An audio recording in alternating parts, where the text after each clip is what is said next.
অযোগ্যকে দায়িত্ব দেয়া কেয়ামতের আলামত। রাসূলুল্লাহ সাল্লাল্লাহু আলাইহি সাল্লাম বলেছেন, যখন দায়িত্ব অযোগ্য লোকের হাতে দেয়া হবে তখন কেয়ামতের অপেক্ষা করো।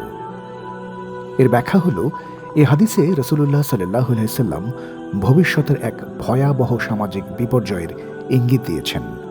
এখানে কেয়ামত বলতে শুধু শেষ সময় নয়, সমাজের ন্যায়, নিরাপত্তা এবং স্থিতিশীলতার পতনকেও বোঝানো হয়েছে। আজকের যুগে দায়িত্ব দেয়া হয় প্রধানত ভোটের মাধ্যমে। অতএব ভোট মানে শুধু পছন্দ প্রকাশ নয়, ভোট মানে ক্ষমতা ও সিদ্ধান্তের ভার তুলে দেয়া।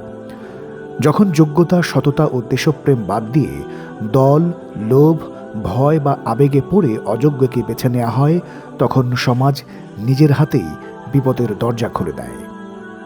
এই হাদিস থেকে শিক্ষণীয় দিক চারটি: ১. দায়িত্ব মানে সম্মান নয়, বোঝা। ২. অযোগ্য নেতৃত্ব সমাজকে ধ্বংস করে। ৩. ভোটারও দায়মুক্ত নয়। এবং ৪. যোগ্যতা উপেক্ষা করা খেয়ানত।